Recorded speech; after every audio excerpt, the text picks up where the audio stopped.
നമ്മള് പണ്ട് വാഴ്വിനൊരു പാട്ട് പാടാറുണ്ട്.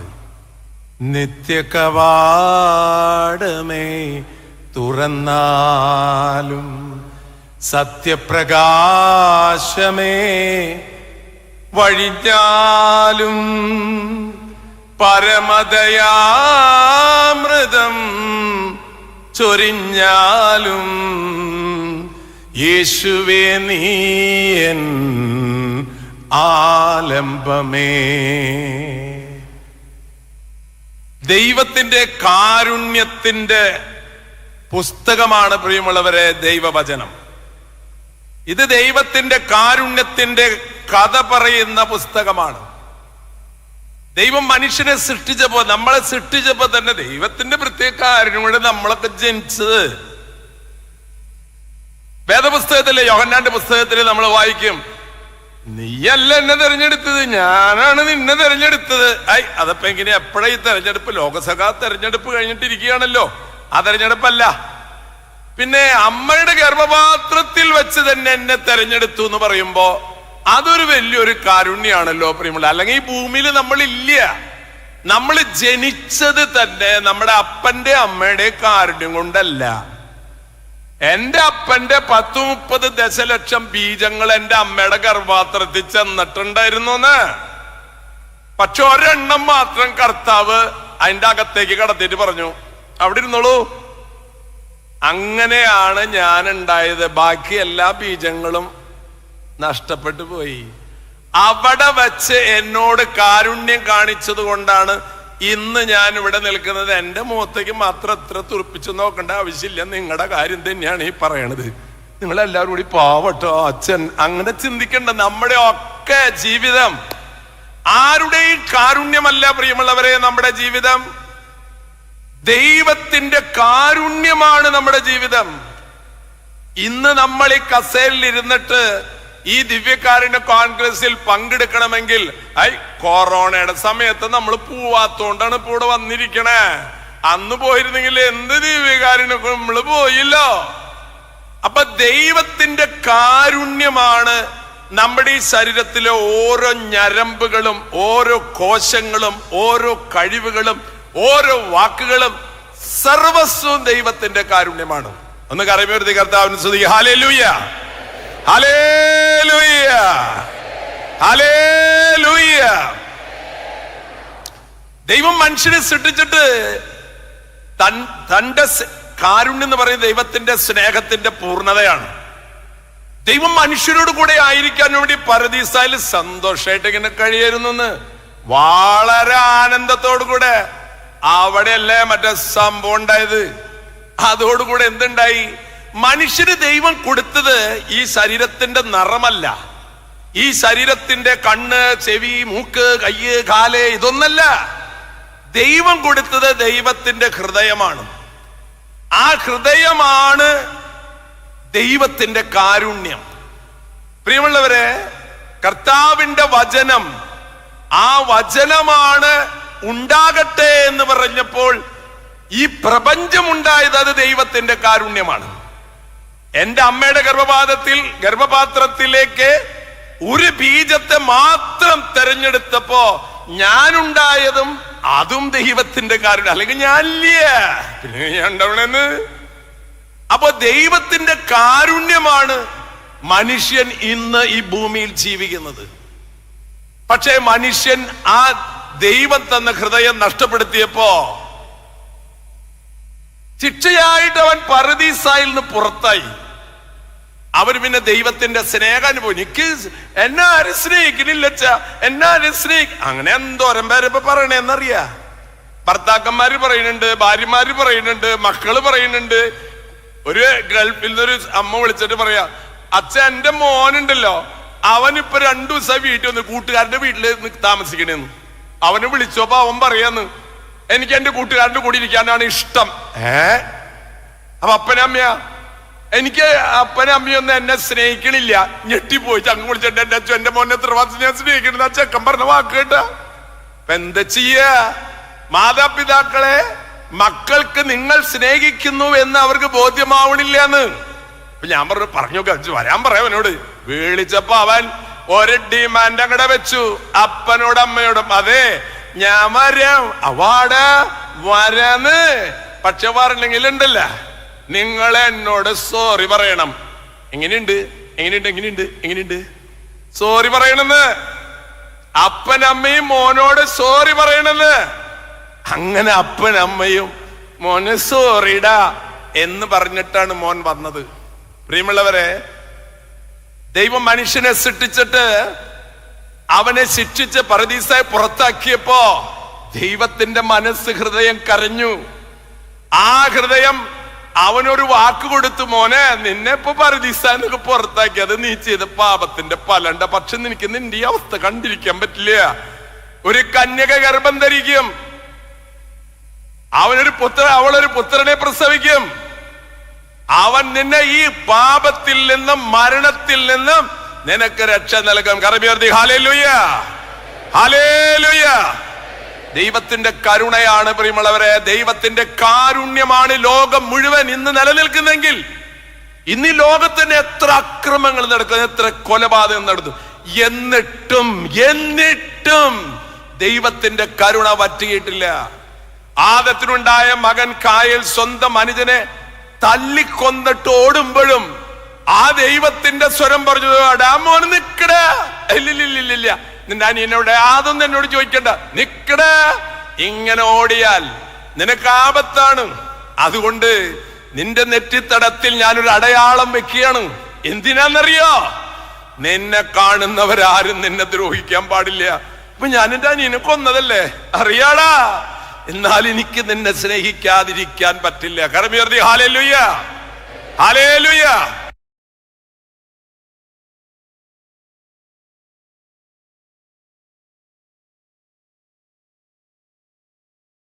നഷ്ടപ്പെട്ട മനുഷ്യകുലത്തിന് തന്റെ ചങ്ക് പൊളിച്ച് കാണിച്ചു തരാനാണ് ഈ ലോകത്തിലേക്ക് ഈശോ വന്നത്. കുത്തിയില്ലേ, ചങ്കിലിട്ട് കുത്തിയില്ലേ, ചങ്കാണെന്റെ ഈശോ, ചങ്കാണെന്റെ ഈശോ, ചങ്കിലാണ് കുത്തിയത്. കുത്തി പൊളിച്ച് നോക്കി അതിന്റെ ഉള്ളിൽ വല്ലതുണ്ടോന്ന്. ഉണ്ടായിരുന്നല്ലോ, ഒരു തുള്ളി വെള്ളം ബാക്കി ഉണ്ടായിരുന്നു. അതും കൊടുത്തു കാരുണ്യമായിട്ട് ആ കുരുടന്റെ കണ്ണില്. കരമേർത്തി ഹല്ലേലൂയ, ഹല്ലേലൂയ. സഹോദരങ്ങളെ, ദൈവം മനുഷ്യനോട് കാണിക്കുന്ന കാരുണ്യത്തെ കണ്ടില്ല എന്ന് നടിക്കുന്നതാണ് നമ്മുടെ ജീവിതത്തിൽ ദൈവത്തോട് കാണിക്കുന്ന ഏറ്റവും വലിയ ക്രൂരത. നമ്മൾ വേറെ പാപമൊന്നും ചെയ്യില്ലട്ടാ, കൊല്ലില്ല, വ്യഭിചാരം ചെയ്യില്ല, കക്കില്ല, ഒരു പാപം ചെയ്യില്ല. പക്ഷേ ദൈവത്തിന്റെ ഈ കാരുണ്യത്തെ കണ്ടില്ല എന്ന് നടിക്കുന്ന മനുഷ്യരാകരുത്. ദാവീദ് ജീവിതത്തിൽ എല്ലാം കിട്ടിയപ്പോൾ ദാവീദ് ദൈവത്തിന്റെ കാരുണ്യത്തെ മറന്നുപോയി. പക്ഷെ ദാവീദ് പശ്ചാത്തപിച്ചപ്പോൾ ദൈവത്തിന്റെ കാരുണ്യം അവന്റെ വീണ്ടും ചൊരിഞ്ഞു. നമ്മുടെ ജീവിതത്തിന്റെ സന്തോഷം എന്താണെന്നറിയോ? മനുഷ്യരെല്ലാം നമ്മളോട് കാണിക്കുന്ന സ്നേഹത്തിനൊക്കെ ഒരു ചരടിട്ടിട്ടുണ്ട് അടിയിലേക്ക്, അത് ഇടയ്ക്ക് പിടിച്ച് വലിക്കും. ഇതെന്തെന്നെ വലിക്കണേ? അല്ല, ഞാൻ സ്നേഹിക്കേണ്ടതെന്ന് ഓർത്തോളോ. ഏത് എന്റെ സ്നേഹം കൊണ്ടാണ് നിലനിൽക്കണെന്ന് ഓർത്തോളോ. നമ്മളെ സ്നേഹിക്കുന്നവരൊക്കെ പിന്നിലേക്ക് ഒരു ചരടിട്ടിട്ടുണ്ട് ഇടയ്ക്ക് പിടിച്ച് വലിക്കാനായിട്ട്. തമ്പുരാൻ നമ്മളെ സ്നേഹിക്കുന്നത് നമ്മിൽ നിന്നൊന്നും പ്രതീക്ഷിച്ചിട്ടല്ല. പ്രിയമുള്ളവരെ, ദൈവത്തിന്റെ കാരുണ്യം വചനമായി ഭൂമിയിലേക്ക് മാംസം ധരിച്ച് ക്രിസ്തു വന്നു. ദിവ്യകാരുണ്യം എന്ന് പറഞ്ഞാൽ ചെറുതാകലാണ്. പ്രിയമുള്ളവരെ, ഒരു ദൈവത്തിന് ഇത്രമാത്രം ചെറുതാകാൻ പറ്റും. നമുക്കൊക്കെ ചെറുതാവുന്നുണ്ട്. പിന്നെ മറ്റൊരു പാട്ടൊക്കെ ഉണ്ട്, ഇത്ര ചെറുതാകാൻ, ഇത്ര വലുതാകാൻ, ഇത്ര അങ്ങനെ ഒരു പാട്ടൊക്കെ ഉണ്ട്. പക്ഷെ പാട്ട് പോരാ, വലുതാകാൻ നാം ചെറുതാകണം. പ്രിയമുള്ളവരെ, ഇത്രമാത്രം അൾത്താരയിലെ കുഞ്ഞു തിരുവോസ്തിയാകാൻ പോലും ചെറുതാകാനുള്ള മനസ്സാണ്, ആ ഹൃദയമാണ് ആരാധനയിൽ പങ്കെടുത്തു കഴിയുമ്പോൾ നമ്മുടെ ഹൃദയം മാറ്റിവെക്കലാണ് ട്രാൻസ്പ്ലാന്റേഷൻ. കർത്താവ് അപ്പമെടുത്തിട്ട് അവസാനത്തെ സമയത്ത് ചങ്കൊക്കെ നീറിപ്പടയണ സമയത്ത് അടുത്തിരിക്കുന്ന ആൾക്കാരെ നോക്കിയപ്പോ സ്വഭാവമൊക്കെ കർത്താവിന് നേരത്തെ അറിയാലോ. കൂടെ നടക്കണ നമ്മളൊക്കെ കർത്താവിന്റെ കൂടെ പലപ്പോഴും നമ്മൾ നടക്കണത്. ഒരു അമ്മ വന്നിട്ട് പറഞ്ഞു, അതെ എന്റെ 2 പിള്ളേരെ ഞാനിങ്ങനെ കർത്താവിന്റെ അടുത്ത് കിട്ടുന്നുണ്ട്, കൂടെ നടക്കുന്നുണ്ട്. മനസ്സിലായി ആക്കോ? മനസ്സിലായി. അല്ല, അതെ, ഒരാളെടുത്ത ഭാഗത്ത് ഒരാള് വ്യവസായ മന്ത്രി, ഒരാളെ മറ്റേ ഫോറിൻ അഫയേഴ്സ്. എന്ത്? അല്ല, ഞാൻ വെറുതെ വിട്ടിട്ടുള്ളതല്ല, ഞാന് എന്റെ മക്കളെ വിട്ടുള്ള ഇന്നാണ്. മാതാപിതാക്കളെ ക്രിസ്തുവിന്റെ കൂടെ പലരും കൂടുന്നത് ഇങ്ങനെയുള്ള എന്തെങ്കിലും കിട്ടാൻ വേണ്ടി. ചില ആൾക്കാരൊന്നും എനിക്കതൊന്നും വേണ്ട, എനിക്ക് എന്റെ രോഗം മാറ്റി തന്നാൽ മാത്രം മതി, രോഗം മാറ്റി തന്നാൽ മാത്രം മതി, അങ്ങനെ ഒരു കാരുണ്യം ഉണ്ടായാൽ മതി. അപ്പോ പിന്നെ ഞാൻ ഒരിക്കലും വരില്ല. അത് ശരി, എന്റെ രോഗം മാറ്റി തന്നാ പിന്നെ ഞാൻ ഒരിക്കലും വരില്ലെന്ന്. അപ്പൊ ആ വ്യക്തിക്ക് എന്താ വേണ്ടത്? എന്റെ രോഗം മാറുക, പിന്നെ ഞാൻ ഒരിക്കലും വരില്ലെന്ന്. പിന്നെന്താ? പിന്നെ എന്റെ മക്കളുടെ ഉന്നത വിജയം, പിന്നെ ബിസിനസ് ഒന്നും നന്നായിട്ട് നടക്കണം. അപ്പൊ കർത്താവ് ചോദിച്ചു, അല്ല അപ്പൊ എന്റെ ഹൃദയം ഒന്നും നിങ്ങൾക്ക് വേണ്ട അല്ലേ? ഹൃദയം ഇപ്പൊ ആർക്ക് വേണം? പ്രിയമുള്ളവരെ, ക്രിസ്തുവിന്റെ മാംസളമായ ഹൃദയം. എസെക്കിയേൽ പ്രവാചകൻ പറഞ്ഞില്ലേ, ഞാൻ നിങ്ങൾക്കൊരു പുതിയ ഹൃദയം നൽകും. ആ ഹൃദയമാണ് തിരുഹൃദയം. കരമുയർത്തി ഹല്ലേലൂയ, ഹല്ലേലൂയ. പ്രിയമുള്ളവരെ, ആ കർത്താവിന്റെ ഹൃദയമുള്ള മനുഷ്യരായിട്ട് ഈ ഭൂമിയിൽ ജീവിക്കണം. കർത്താവിന്റെ ഹൃദയം നമ്മുടെ ഉള്ളിൽ വരുമ്പോ നമ്മുടെ ഉള്ളിലുള്ളത് കർത്താവിന്റെ സ്നേഹമാണ്. പലപ്പോഴും നമ്മൾ സ്നേഹിക്കുന്ന കർത്താവിന് ഒരിക്കലെ പറഞ്ഞിട്ടുണ്ട് ശിഷ്യന്മാരുടെ മുഖത്തോട്ട്, അതൊരു കാര്യം ഞാൻ പറയട്ടെ. എന്താണ്? അതെ, നിങ്ങളുടെ ഉള്ളില് ദൈവസ്നേഹമൊന്നും ഇല്ലാട്ടോ. ഇല്ലതങ്ങനെ ഇല്ലടാ, കൂടെയൊക്കെ നടക്കുന്നുണ്ട് നിങ്ങള്. നീ ദിവ്യകാരുണ്യ അനുഭവങ്ങളൊക്കെ പറയുന്നുണ്ട്. സത്യമായിട്ടും മോനെ, നിന്റെ ഉള്ളിലെ കരകവിഞ്ഞൊഴുകും കരുണയിൻ കരങ്ങൾ ഭൂമിയിലാരുടേത്? ആകുലമാം ലോകത്തിൽ അനുദിനവും ശാന്തി തരും ചൈതന്യമാരുടേത്? എൻ മനമേ നീ പറയൂ, നിന്റെ ജീവന്റെ ജീവനേത്? ആ വാക്കിന് വലിയ അർത്ഥം കേട്ടാ. എൻ മനമേ നീ പറയൂ, നിന്റെ ജീവന്റെ ജീവനേത്? യേശുവിനോട് ചോദിക്കുക പ്രിയമുള്ളവർ ഈ ചോദ്യം. യേശുവേ, നീ പറയൂ, നിന്റെ ജീവന്റെ ജീവനേത്? നിങ്ങൾക്ക് വേണ്ടിയാണ് ഞാൻ ജീവിച്ചത്, നിങ്ങൾക്ക് വേണ്ടിയാണ് ഞാൻ സ്വയം ചെറുതായത്. പ്രിയമുള്ളവരെ, ദിവ്യകാരുണ്യം എന്ന് പറയുന്നത് സ്വയം എളിമപ്പെടലാണ്. വിനീതനായി കഴുതക്കുട്ടിയുടെ പുറത്താണ് യേശു ക്രിസ്തു വന്നത്. യേശു ക്രിസ്തു രാജാവല്ലേ, രാജാതി രാജനല്ലേ? വല്ല കുതിരപ്പുറത്തൊക്കെ വന്നൂടെ? വന്നില്ലല്ലോ. പ്രിയമുള്ളവരെ, നമ്മുടെ ഉള്ളിലുള്ള ക്രിസ്തുവിന്റെ ഹൃദയം തുടിക്കുന്ന മദർ തെരേസ തന്റെ സിസ്റ്റേഴ്സിനോട് പറഞ്ഞു, അതെ, നിങ്ങൾ പോയ ആശുപത്രികളൊക്കെ പോയിട്ട് രോഗികളൊക്കെ ഇങ്ങനെ തൊടുമ്പിണ്ടില്ല, തൊടുമ്പോ ഈ പുരോഹിതൻ തിരുവോസ്തി തൊടുമ്പോഴുള്ള അനുഭവമാണ് നിങ്ങൾക്കുണ്ടാക്കേണ്ടത്. ആണോ? ആണ്. എന്താ കാര്യം?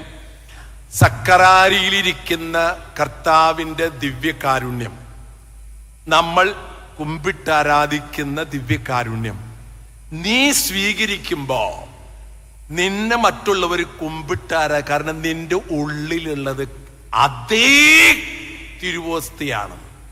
പ്രിയമുള്ളവരെ, ആത്മാവിൽ ഒരു പള്ളിയുണ്ട്, അതിലൊരു സക്രാരിയുണ്ട്. അത് നമ്മളാണ് പ്രിയമുള്ളവരെ. നമ്മുടെ ഈ ശരീരത്തിനൊന്നും കുർബാന സ്വീകരിക്കുമ്പോൾ മാറ്റം വരുന്നില്ല. മാറ്റം വരുന്നത് എവിടെയാണ്? നമ്മുടെ ഹൃദയത്തിനാണ്. നമ്മുടെ ഹൃദയത്തിനാണ് പ്രിയമുള്ളവരെ മാറ്റം വരുന്നത്. കർത്താവിന്റെ സന്നിധിയിലിരുന്ന് ആരാധനയിൽ പങ്കെടുത്ത് കർത്താവിന്റെ സന്നിധിയിലിരുന്ന് നാം ദൈവത്തെ സ്തുതിച്ചിട്ട് ഇറങ്ങുമ്പോ നമ്മുടെ ഹൃദയം ദിവ്യകാരുണ്യമായി മാറണം. നമുക്ക് ആഗ്രഹങ്ങൾ, ക്രിസ്തുവിന്റെ ആഗ്രഹങ്ങൾ നമുക്കുണ്ടാകണം. 12 ശിഷ്യന്മാരെ വിളിച്ചിട്ട് ഈശോ പറഞ്ഞു, നിങ്ങൾ എന്നെ സ്നേഹിക്കുന്നുണ്ടെങ്കിലും നിങ്ങൾ എന്നെ മനസ്സിലാക്കിയിട്ടില്ല മക്കളെ. നിങ്ങളെ എന്റെ അത്ഭുതങ്ങൾ കണ്ട്, രോഗശാന്തികൾ കണ്ട്, സൗഭാഗ്യങ്ങൾ കണ്ട് 5,000 കണ്ടൊക്കെ ബോധം പോയിട്ട് എന്റെ പിന്നാലെ നടക്കണ്. സംഭവം ഞാൻ പറയട്ടെ, എന്നെ പിടിച്ച് കഴിഞ്ഞാൽ നിങ്ങളെ കോടുട്ടാ. ഇല്ലില്ലില്ലില്ലില്ല, ഓടുറ, നീ എന്നെ ഉപേക്ഷിച്ചിട്ട് ഓടുന്നു. പത്രോസ് പറഞ്ഞതൊക്കെ ചങ്കിൽ കൊള്ളണ കാര്യമൊന്നും പറയരുത് കേട്ടാ. നമ്മളങ്ങനെയുള്ള ആൾക്കാരൊന്നല്ല. പിന്നെ മരികയൻ എന്ത് മരികയൻ എന്ത് നിനക്ക് വേണ്ടി ഞാൻ മരികയൻ. വേണ്ട, അത്ര പറയണ്ട, ഞാൻ മരിക്കട്ട. കർത്താവ് അപ്പോ പത്രോസ് നോക്കിയിട്ട് പറഞ്ഞു, മോനെ സത്യമായിട്ട് പറയട്ടെ, നീ എന്റെ കൂടെ നടക്കണ്ടെങ്കിൽ നീ എന്നെ തിരിച്ചറിഞ്ഞിട്ടില്ല. മാതാപിതാക്കളെ, ഈ കോൺഗ്രസ് പങ്കെടുക്കുന്ന പ്രിയമുള്ളവരെ, ജീവന്റെ ജീവൻ ഏത്? നിന്റെ ജീവന്റെ ജീവൻ നിന്റെ മക്കളാണ്. മക്കൾക്ക് വേണ്ടിയിട്ടാണ് നീ ജീവിക്കുന്നത്. നിന്റെ ജീവന്റെ ജീവൻ ഏത്? നിന്റെ സമ്പത്താണ്. നിന്റെ ജീവന്റെ ജീവൻ ഏത്? നിന്റെ കച്ചവടമാണ്. നിന്റെ ജീവന്റെ ജീവൻ നിന്റെ പണമാണ്. നിന്റെ ജീവന്റെ ജീവൻ നിന്റെ സ്വത്താണ്. നിന്റെ ജീവന്റെ ജീവൻ നിന്റെ ഭാര്യയാണ്, നിന്റെ ഭർത്താവാണ്. പക്ഷെ നിന്റെ ജീവന്റെ ജീവൻ എന്താണ്? സഹോദരങ്ങളെ, കർത്താവിന്റെ സ്ഥലം ആ ദിവ്യക്കാരന്റെ മുമ്പിൽ ആരാധിച്ചിരുന്നിട്ട് മതിയോ? കർത്താവ് ചോദിക്കും, നീ എന്നെ കുറെ നേരായില്ലേ ആരാധിക്കണ്? നീ ഒന്ന് പുറത്തേക്ക് ഇറങ്ങടാ. എന്റെ കാരുണ്യം തേടുന്ന മനുഷ്യര് ചുറ്റുപാടുമുണ്ട്. ഞാൻ 3 വർഷം പരസ്യ ജീവിതം നയിച്ചപ്പോ കണ്ടു, അയ്യോ എനിക്ക് കാഴ്ചയില്ല, അയ്യോ എനിക്ക് തളർന്നു എടുക്കണു, അയ്യോ എനിക്ക് കുഷ്ഠരോഗം, അയ്യോ എന്റെ ആങ്ങള മരിച്ചു, അയ്യോ എന്റെ മോൻ മരിച്ചു. ഉണ്ടടാ, ചെല്ലണം നിങ്ങൾ. എന്റെ കാരുണ്യമായിട്ട് നിങ്ങളുടെ സമൂഹത്തിലേക്ക് ഇറങ്ങിച്ചല്ലാതെ ആരാധനയിൽ മുഴുവൻ നേരം ഇങ്ങനെ ഇരുന്നുകൊണ്ടിരിക്കുക. കഥ എഴുന്നേറ്റ് പോടാ. എനിക്ക് ഇങ്ങനെ ഇരിക്കാൻ നല്ല ഇഷ്ടമാണ്. എങ്ങനെ? കർത്താവിനെ യേശുവേ സ്തുതി, ഹല്ലേലൂയ ഹല്ലേലൂയ ഹല്ലേലൂയ. എഴുന്നേറ്റ് പോന്നിയേ. പലപ്പോഴും നമുക്ക് എളുപ്പമുള്ള കാര്യം എന്താണെന്നറിയാം, ഇപ്പൊ ആരാധന കേന്ദ്രങ്ങളൊക്കെ AC കൂടി ആക്കിയോടുകൂടി അവിടുന്ന് പോവാൻ എന്നെ തോന്നണില്ല. നല്ല സൗകര്യമുണ്ട്. കർത്താവ് യേശുവേ സ്തോത്രം, ഹല്ലേലൂയ. കർത്താവ് എത്ര പ്രാവശ്യം പറയുന്നുണ്ട് ചില ആരാധനിക്കുന്ന ആൾക്കാരോട്, നീ എഴുന്നേറ്റ് പോവോ? എന്താ എന്നോട് അങ്ങനെ പറയണേ? എടാ, എന്റെ കാരുണ്യ ആവശ്യമുള്ള മനുഷ്യരുണ്ടെന്ന്. നീ എല്ലാ ദിവസം വന്നിട്ട് ഇവിടെ ഇരിക്കുക, എന്നിട്ട് വീട്ടിൽ പോയി ചോറുണ്ട് കിടന്നുറങ്ങുക, പിന്നെ എല്ലാത്തോടെ വന്നിരിക്കുക. എടാ, അതല്ലെന്ന്. പ്രിയമുള്ളവരെ, യേശു ക്രിസ്തു 3 വർഷക്കാലം എന്താ ചെയ്തത്? എന്റെ പിതാവിന്റെ കൂടെ ഉണ്ടെന്ന് പറഞ്ഞിരിക്കുക മാത്രല്ല, നമ്മൾ കർത്താവിന്റെ കൂടെ ഉണ്ടെന്ന് പറഞ്ഞിരിക്കുക മാത്രമല്ല, കാരുണ്യമില്ലാത്തൊരു ലോകത്താ നമ്മൾ ജീവിക്കുന്നത്. അല്പം പോലും കാരുണ്യമുണ്ടോ? ഭർത്താവിനെ വെട്ടിക്കൊല്ലുന്നവർ, ഭാര്യയെ ഉപേക്ഷിക്കുന്നവർ, ജീവിതത്തിൽ എത്രമാത്രം കാരുണ്യം തേടുന്ന മനുഷ്യരിടയില് നമ്മളെ ദിവ്യ കാരുണ്യമായിട്ട് മാറണം. പ്രിയമുള്ളവരെ, ചിലപ്പോ നമ്മുടെയൊക്കെ പ്രവൃത്തികള് മറ്റുള്ളവർ കേൾക്കുമ്പോഴും കാണുമ്പോഴും പറയും, ഇത് ഇവരിങ്ങനെ കുർബാനയിലെ ആരാധനകളൊക്കെ പങ്കെടുക്കുന്നുണ്ട്, ഇവരുടെ സ്വഭാവം എന്താ ഇങ്ങനെ, എന്താ ഭാര്യ ഇവരൊന്നും നന്നാവാത്ത എന്ന് പറഞ്ഞില്ലേ? അതാണ് കാര്യം. എന്തെല്ലാം പ്രാർത്ഥനയിൽ ആരാധനയിൽ പങ്കെടുത്തിട്ടും എന്തേ പ്രിയ നമ്മുടെ കർത്താവിന്റെ ഹൃദയം നമുക്കില്ലാത്തത്? ഞാനിപ്പോ ഈ കിഡ്നി ട്രാൻസ്പ്ലാന്റേഷൻ ആയിട്ടുള്ള കാര്യം ഇടപെടുമ്പോ ഒരു സഹോദരി ഭർത്താവും കൂടെ വന്നു. ഞാൻ ചോദിച്ചു, എന്താ ഭർത്താവിന് കിഡ്നി പോയി വെച്ചോ? ഓക്കെ, അപ്പൊ നിങ്ങൾ ഭാര്യയല്ലേ? അതെ. കിഡ്നി അങ്ങോട്ട് കൊടുത്തോളൂ. ആ കൊടുക്കാച്ചോ? എന്നാ കൊടുത്തൂടെ, എന്താ പ്രശ്നം? ഗ്രൂപ്പ് ചേരില്ല അച്ഛാ. കേട്ടോ, ആ ഭാര്യയുടെ മനസ്സ് കണ്ടോ, തന്റെ ഭർത്താവിന് കിഡ്നി കൊടുക്കാൻ തയ്യാറായിട്ടും ഗ്രൂപ്പ് ചേരാത്തതിന്റെ വിഷമത്തില്. അപ്പൊ ഗ്രൂപ്പ് ചേർന്നാ കൊടുക്കോ? എന്റെ ഭർത്താവല്ല അച്ഛാ, എന്റെ ഭർത്താവിന് എനിക്ക് വേണ്ട അച്ഛോ. അപ്പൊ എന്താ ചെയ്യാലേ? പറ്റാത്ത കാരണം അടച്ചോ, എന്റെ ഗ്രൂപ്പ് വേറെയായി പോയി. ഓക്കെ, ഞാൻ ഒരു കാര്യം ചോദിച്ചോട്ടെ? ചോദിക്കച്ചാ, സത്യം പറഞ്ഞോളോ? പറയാം. ചേച്ചിയുടെ ഗ്രൂപ്പ് ഏതാ? അയ്യോ, അത് ഞാൻ നോക്കിയിട്ടില്ല കേട്ടോ. എന്തൊരു സ്നേഹം, എന്തൊരു സ്നേഹം! പ്രിയമുള്ളവരെ, നമ്മളൊക്കെ എത്ര എത്ര അടവുകളിലൂടെ പോണെന്നറിയാം. എന്നിട്ട് പറയും, കർത്താവേ യേശുവേ സ്തുതി. കർത്താവിനറിയാം നമ്മളെ.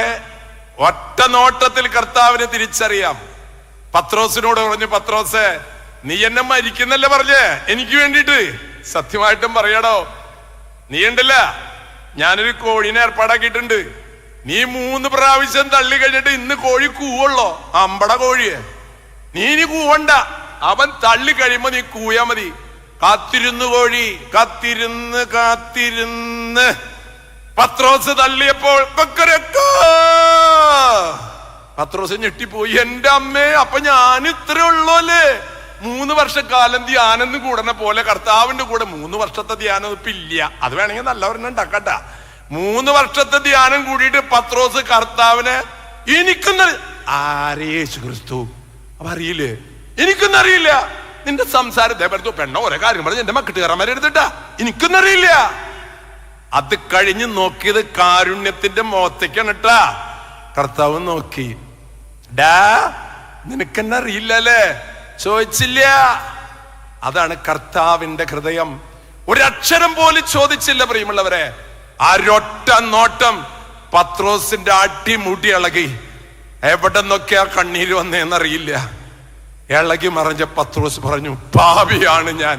സഹോദരങ്ങളെ, കർത്താവിന്റെ കാരുണ്യത്തിന്റെ മുമ്പിൽ ഇരിക്കണമെങ്കിൽ കർത്താവിന്റെ ഹൃദയമുള്ളവരായി നമ്മൾ പുറത്തേക്ക് ഇറങ്ങണം. ഈ ദിവ്യകാരുണ്യ കോൺഗ്രസ് എന്തിനാണ് പ്രിയമുള്ളവരെ? ഈ ദിവ്യകാരുണ്യ കോൺഗ്രസിൽ പങ്കെടുത്ത് പോകുമ്പോ നമ്മൾ ആലോചിക്കണം, ഈ അപ്പത്തിൽ കർത്താവെ നീ ജീവിക്കുന്നെങ്കില് നീ എൻ്റെ ഉള്ളിലല്ലേ ജീവിക്കണത്? ഇനി എൻ്റെ സംസാരം, എൻ്റെ പെരുമാറ്റം, എൻ്റെ വാക്കുകളെല്ലാം എങ്ങനെയാകണം? യേശു ക്രിസ്തു എങ്ങനെ അവസാനം, പ്രിയമുള്ളവരെ, ഞാൻ പറഞ്ഞില്ലേ പറുദീസായിൽ വാതിലടച്ചു എന്ന്. ആ വാതില് ആർക്ക് വേണ്ടിയിട്ടാ കർത്താവ് തുറന്നെന്നറിയോ? ആ കാരുണ്യത്തിന്റെ വാതിൽ തുറന്നത് ഒരു കള്ളന് വേണ്ടിയിട്ടാണ്. ദൈവപുത്രൻ പറുദീസായുടെ വാതിൽ തുറന്നത്. ആദ്യമായിട്ട് അടഞ്ഞുകിടന്ന പറുദീസായുടെ വാതിൽ തുറന്നത് ഒരു കള്ളന് പ്രവേശിക്കാൻ വേണ്ടിയിട്ടാ. പറഞ്ഞുടേ, നിന്നോർക്കണെന്ന് ഓർക്കണ പ്രശ്നമില്ല, ഞാൻ നിന്നെ അങ്ങോട്ട് എടുക്കുക എന്ന് പറഞ്ഞിട്ട് ഒരൊറ്റ കൊണ്ടുപോയി. മാതാവ് താഴെയുണ്ട്, പത്രോസ് താഴെയുണ്ട്. പക്ഷേ കർത്താവ് കൊണ്ടുപോയത് ഒരു കള്ളനെയാണ് ട്ടാ. അതിന്റെ അർത്ഥം മനസ്സിലാക്കണം. നമ്മുടെ സ്ഥാനമാനങ്ങളോ നമ്മുടെ സമ്പത്തോ നമ്മുടെ സൗന്ദര്യമോ പഠിപ്പൊന്നും കർത്താവിന് നമ്മെ തെരഞ്ഞെടുക്കാൻ കാരണമാകില്ല. ഒരൊറ്റ വിളിയാണ്. അതൊരു ഒന്നൊന്നര ദൈവ വിളിയായിട്ടാ.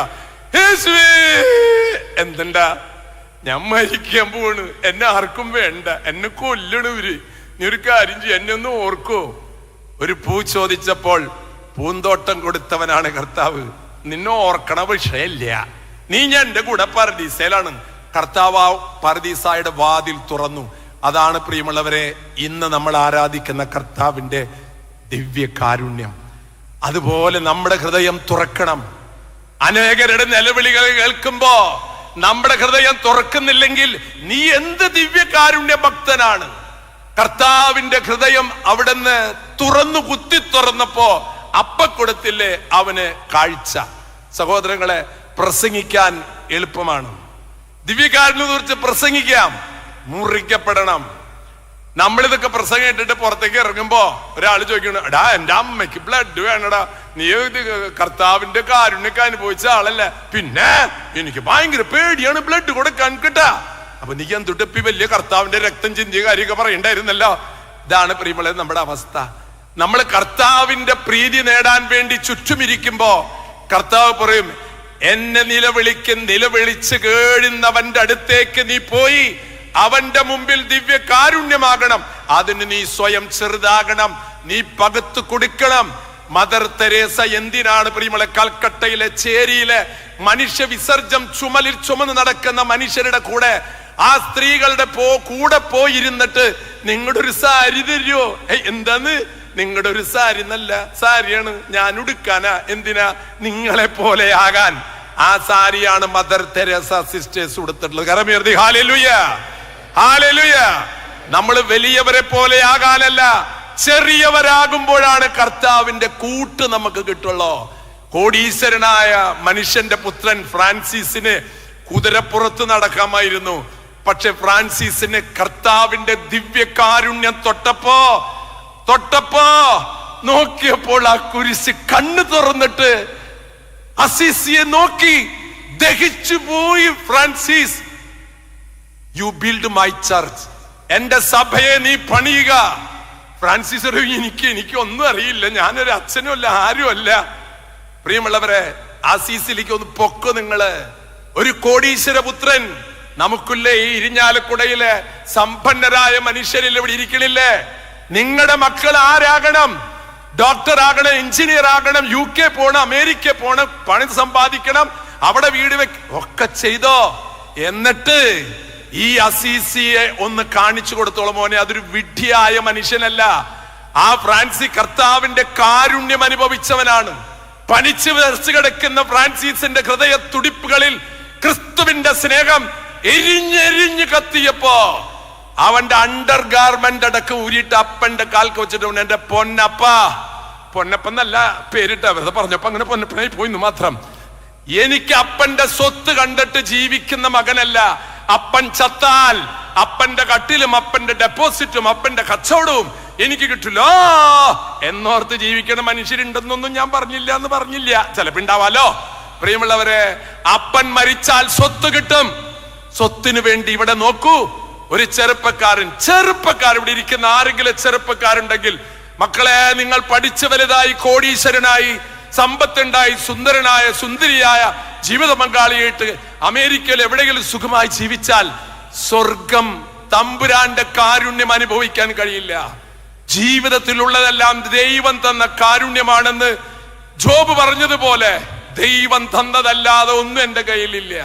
ദൈവം തന്നത് എപ്പ വേണമെങ്കിൽ ചോദിച്ചോ. ഞാൻ ചിലപ്പോ ചിന്തിക്കാറുണ്ട്, മാതാവി നിനക്ക് ഇങ്ങനെ കുരിശിന്റെ ചുവട്ടിൽ നിൽക്കാൻ പറ്റണ? നിന്റെ ഭർത്താവ് മരിച്ചു, വിധവയായി. ഇവിടെ വിധവയായിട്ടുള്ള അമ്മമാരോട് ഇരിപ്പുണ്ടാവും. ഭർത്താവ് മരിച്ചു പോയിട്ട് വിധവയായ പരിശുദ്ധ മറിയം ആരുടെ തുണ? ആകെ ഒരു മോനുള്ളോ? അത് കർത്താവിന്റെ കാരുണ്യമാണെന്ന് ഓർക്കുമ്പോ, ഈ മനുഷ്യകുലത്തിന് വേണ്ടി തന്റെ മകനെ വെട്ടി നുറുക്കി കഷ്ടമാക്കുന്നത് പോലെ മനസ്സ് കീറിപ്പറിക്കുമ്പോ അമ്മ അവിടെ നിന്ന് അനുഭവിച്ച വേദന ആ അമ്മ മനസ്സിൽ പറഞ്ഞു കാണും, ഇത് എന്റെ ദൈവത്തിന്റെ ഇഷ്ടമാണെങ്കിൽ അങ്ങനെ സഹിക്കാൻ കഴിയുന്നവനെ കർത്താവിന്റെ കാരുണ്യ തൊട്ടിട്ടുള്ള. പ്രിയമുള്ളവരെ, എന്റെ സുഖങ്ങൾ, എന്റെ സൗകര്യങ്ങൾ, എന്റെ സൗഭാഗ്യങ്ങള്, എന്റെ നേട്ടങ്ങള് എന്ന് കരുതുന്നവനെ കർത്താവിന്റെ കാരുണ്യത്തിന് മുമ്പിലിരുന്ന് യേശുവേ സ്തോത്രം എന്ന് പറയാനേ പറ്റുള്ളൂ. മരിക്കണ സമയത്ത് ഹൃദയത്തിൽ വരണം, ഞാൻ എന്റെ കർത്താവേ എന്റെ ദൈവമേ എന്ന് വിളിച്ച തോമാസ്ലിഹായുടെ മകനും മകളുമാകണം. കർത്താവിന്റെ ഹൃദയം തൊട്ട തോമാസ്ലിഹായെ പോലെ ഇന്നിവിടെ നിന്ന് ഇറങ്ങിപ്പോകുമ്പോൾ, മാതാപിതാക്കളെ, ഇന്ന് ലോകത്തിൽ ആവശ്യം പഠിപ്പുള്ളവരെ, കഴിവുള്ളവരെ, അധികാരമുള്ളവരെയല്ല. അസീസിയെ പോലെ, മദർ തെരേസയെ പോലെ കർത്താവിന്റെ ഹൃദയമുള്ള ഇരിഞ്ഞാലക്കുടക്കാരായി മാറട്ടെ. നിങ്ങളൊക്കെ ഒരു കുടയുടെ കീഴിൽ നിൽക്കണേ. ഇരിഞ്ഞാലക്കുട. ആ കുടയുടെ കീഴിൽ സന്തോഷത്തോടെ കർത്താവിന്റെ കാരുണ്യത്തിന് സാക്ഷികളായി ജീവിക്കണം. മരിച്ചാൽ എന്തടോ, ഒരു ശവടപ്പ് കഴിഞ്ഞാൽ മറക്കാവുന്നതേ ഉള്ളൂ ഈ ലോകം. പക്ഷെ മറക്കില്ല ഞാൻ. നിന്നെ ഓർക്കണെന്ന് പറഞ്ഞപ്പോ കൂടെ കൊണ്ടുപോയ കർത്താവിന്റെ മകളാണ്, മകനാണെന്നുള്ള അഭിമാനത്തോടെ ജീവിക്കുക. ഇങ്ങനൊരു അവസരത്തിൽ നിങ്ങളുടെ മുമ്പിൽ വന്ന് നിൽക്കാൻ ഞാനൊരു സ്ഥലത്തേക്കും പോയിട്ടില്ല. ഞാനിത് കഴിഞ്ഞാലും വീണ്ടും പോകുന്നത് വൈദ്യമന്ദിരത്തിലെ ചികിത്സ കുറച്ചുകൂടി ഉണ്ട്. ചികിത്സ വേറെ ഒന്നുമല്ല, ക്ഷീണമുണ്ട്. നമുക്കൊരു നല്ലൊരു ഒറിജിനൽ CPR കിട്ടി. നെഞ്ചത്ത് ഒരു പൊങ്കാലിട്ട പോലെ നല്ലോണം. കുഴപ്പമില്ല, ഒരു അസുഖം ഇല്ലാണ്ട് അങ്ങോട്ടൊരെണ്ണം കിട്ടാന്നുള്ള ഫ്രീ അല്ലേ. അസുഖം ഉണ്ടായിട്ട് കിട്ടുന്നത് ഇതാണ്. പക്ഷെ ഇതിന് ഫ്രീ ആയിട്ട് ഒരെണ്ണം കിട്ടി. ആകമാനൊരു ഇളക്കളക്കി. പക്ഷെ ഒരു കുഴപ്പമില്ലെന്ന്. ഞാൻ ആ പോയ പോക്കിൽ പോവാണെങ്കിൽ എനിക്ക് ഭയങ്കര സന്തോഷമായിരുന്നു. പക്ഷെ പോയില്ലടേ. പോയെങ്കിൽ എനിക്ക് ഭയങ്കര സന്തോഷമായിരുന്നു ഉറപ്പായിട്ടും. പക്ഷെ വീണ്ടും തിരിച്ചു വന്നിരിക്കുകയാണ്. ഇനി എന്തെങ്കിലുമൊക്കെ ചെയ്യണം. പക്ഷെ കൊടാനുകൂടി മനുഷ്യര് എന്നെ അത്ഭുതപ്പെടുത്തി. ദൈവം ഇത്രമാത്രം നീ എന്നെ സ്നേഹിക്കുന്നുണ്ടോ എന്ന് തിരിച്ചറിയാനൊരു ഭാഗ്യമായി. നിങ്ങൾ പലരും എന്നോട് പറഞ്ഞു, പ്രാർത്ഥിച്ചിട്ടുണ്ട്. എല്ലാത്തിനും നന്ദി. അഭിയുന്ന പിതാവിനും അച്ഛന്മാർക്കും നിങ്ങൾക്കെല്ലാവർക്കും. ഞാൻ ഇന്ന് എൻ്റെ കുട്ടികളുടെ കുർബാനസ്വീകരണം കഴിഞ്ഞ് പാഞ്ഞു വരികയായിരുന്നു. അച്ഛനെ വിളിച്ചു പറഞ്ഞു, ഡേവിസ് അച്ഛൻ വിളിച്ചു പറഞ്ഞപ്പോൾ പിതാവ് വിളിച്ചു പറഞ്ഞു, സന്തോഷമുണ്ട്, നമുക്കെല്ലാവർക്കും ഈ ലോകം കഴിഞ്ഞു പോകുമ്പോ അഭിമാനത്തോടെ പറയാമെന്ന്, ക്രിസ്തുവിന്റെ ഹൃദയം എനിക്കുണ്ട് എന്ന് പറയാൻ. പകുത്തു കൊടുക്കൂ പ്രിയമുള്ളവരെ. ജീവിതത്തിലുള്ളതെല്ലാം മുറിച്ചു തരുന്ന ദിവ്യകാരുണ്യ കൈകളിൽ വെക്കുമ്പോ ഓർത്തോളോ, ചോര ഈ അപ്പത്തിൽ നിങ്ങൾ കാണില്ല. പക്ഷേ ആ ശരീരത്തിൽ നിന്ന് കുറെ ചോര പോയിട്ടുണ്ട്. ഇത് ഗോതമ്പപ്പമാണ്. കാണുമ്പോ ട്രാൻസ്ഫോർമേഷൻ, കാണുമ്പോ ഗോതമ്പപ്പമാണ്. ഉയർത്തെഴുന്നേറ്റ കർത്താവ് കൈയുയർത്തിയിട്ട് പറഞ്ഞു, നോക്കണേ പത്രോസേ, ദണ്ടാണി പോയി സ്ഥലണ്ട്. ആണ് വേദനയുണ്ട? ഒരു വേദനയില്ലട. എന്ത് വേദനയില്ലാത്ത? വേദനയില്ലാത്ത ലോകത്തേക്കാണ് നിന്നെ കൊണ്ടുപോകുന്നത് ഞാൻ. എന്റെ പിതാവിന്റെ ഭവനത്തിൽ ക്യാൻസർ ഇല്ലാത്ത, എന്റെ പിതാവിന്റെ ഭവനത്തിൽ കിഡ്നിക്ക് അസുഖമില്ല, എന്റെ പിതാവിന്റെ ഭവനത്തിൽ ഹാർട്ട് അറ്റാക്ക് ഇല്ല, എന്റെ പിതാവിന്റെ ഭവനത്തിൽ കണ്ണുനീരില്ല, എന്റെ പിതാവിന്റെ ഭവനത്തിൽ സങ്കടങ്ങളില്ല. ആ ആനന്ദത്തിന്റെ പറുദീസയിലേക്ക് കൊണ്ടുവരുവാൻ നിങ്ങളുടെ എല്ലാ സങ്കടങ്ങളും എന്റെ ഹൃദയത്തിൽ ഏറ്റുവാങ്ങിയിട്ടാണ് ഞാൻ പോകുന്നത്. അതുപോലെ കർത്താവിനോട് തിരിച്ചു പറയാൻ കഴിയും. ഇവിടെ വേദനിക്കുന്ന അനേക അമ്മമാര് അപ്പമാര് ഇരിപ്പുണ്ടാവാം. ഓരോ ഞങ്ങളുടെ അച്ഛന്മാരൊക്കെ ഒരു തരത്തിൽ ഭാഗ്യവന്മാരാണ്. ഞങ്ങളൊക്കെ എന്താ നിങ്ങളുടെയൊക്കെ സങ്കടങ്ങളെ കാണുമ്പോൾ ഞാൻ ഉറപ്പായിട്ട് പറയാറുണ്ട്, ഞങ്ങളൊക്കെ നിങ്ങളുടെ പിന്നിലുണ്ടാവാൻ സാധ്യതയുള്ളൂ. അപ്പൊ നിങ്ങള് സ്വർഗത്തിന്റെ കവാടത്തില് കയറാൻ നിൽക്കുന്ന സമയത്ത് തിരിച്ചു നോക്കുമ്പോ എന്താ ചെറുമലച്ച പൊക്കോ ഞാൻ പിന്നാലെ വരാൻ നോക്കട്ടെ. കാരണം ഞങ്ങൾക്കൊന്നും അത്ര സങ്കടങ്ങളില്ല. നിങ്ങൾക്കാണെങ്കിൽ ഇവിടെ വന്നിരിക്കുന്നുണ്ടെങ്കിൽ ഇപ്പോഴും വീട്ടിലത്തെ കാര്യം ആലോചിച്ച്, മോന്റെ കാര്യം ആലോചിച്ച്, ഭർത്താവിന്റെ കാര്യം ആലോചിച്ച്, കുട്ടിയുടെ കാര്യം ആലോചിച്ച്. ചിലർ ഇവിടെ ഒന്നും അല്ല, അവരെ അട്രാക്ഷൻ കിട്ടാൻ വേണ്ടിയിട്ടാണ് ഞാൻ ഓരോ ഭാഷ ഒച്ചയ്ക്ക് ഉണ്ടാക്കണത്. ചിലവരെ ഇങ്ങനെ ഇരുന്നിരിക്കണേ അച്ഛൻ പറയുമ്പോ അച്ഛൻ ശ്രദ്ധിച്ച അങ്ങനെയാണ്. പ്രിയമുള്ളവരെ, കലുഷിതമായ മനസ്സുകളാണ്. പക്ഷെ കർത്താവിന്റെ ആരാധനയോടെ ഇരുന്ന് എല്ലാം മറക്കുക, കംപ്ലീറ്റ് കർത്താവിന്റെ കരങ്ങളിലേക്ക് കൊടുക്കുക. പക്ഷെ അവിടെ ഇരിക്കാൻ പാടില്ല കേട്ടാ, എഴുന്നേറ്റ് പോകണം. കർത്താവിനോട് നിലവിളിക്കുന്ന മനുഷ്യരുണ്ട്.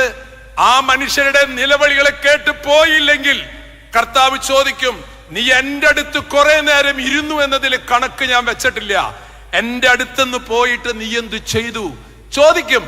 ആ ചോദ്യത്തിന് ഉത്തരം പറയാൻ ഫ്രാൻസിസ് അസീസിക്ക് കുറെ ലിസ്റ്റ് ഉണ്ടായിരുന്നു, മദർ തെരേസയ്ക്ക് കുറെ ലിസ്റ്റ് ഉണ്ടായിരുന്നു. പക്ഷെ ഞാൻ ഏത് പള്ളിയിലും ചെല്ലുമുണ്ടില്ല. ചിലർ അച്ഛാ എന്റെ അപ്പാപ്പനാണ് ഈ പള്ളിക്ക് സ്ഥലം കൊടുത്തത്. ഞാൻ പറഞ്ഞു, നിന്റെ അപ്പാപ്പൻ പള്ളിക്ക് സ്ഥലം കൊടുത്തതിന്റെ പേരിൽ നിനക്ക് എന്ത് ഗുണമുണ്ടുള്ളത്? അതിങ്ങനെ പറഞ്ഞുകൊണ്ട് നടക്കുക. ഒന്നും കൊടുത്തിട്ടില്ലേ? എന്റെ അപ്പാപ്പനാണ് പള്ളിക്ക് സ്ഥലം കൊടുത്തത്, എന്റെ അപ്പാപ്പനാണ് കുരിശുപള്ളിക്ക് സ്ഥലം കൊടുത്തത്, അതുകൊണ്ടൊക്കെ നിനക്കെന്താ കാര്യം?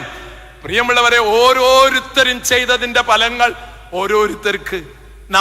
നിങ്ങളുടെ വീട്ടില് ബിരിയാണി ഉണ്ടാക്കി തിന്നിട്ട് എനിക്ക് വല്ല വിശപ്പ് മാറോ ചേട്ടാ? അതുണ്ടാവില്ല. അതാണ് കാര്യം. അതിനാൽ കർത്താവ് ചോദിക്കും, നീ എനിക്ക് വേണ്ടി എന്ത് ചെയ്തു? ആ ചോദ്യത്തിന് ഉത്തരം പറയാൻ ദിവ്യകാരുണ്യനാഥൻ നിങ്ങളുടെ ഹൃദയത്തിൽ ജീവിക്കട്ടെ. കണ്ണുകളടക്കി ഒരു നിമിഷം പ്രാർത്ഥിക്കാം.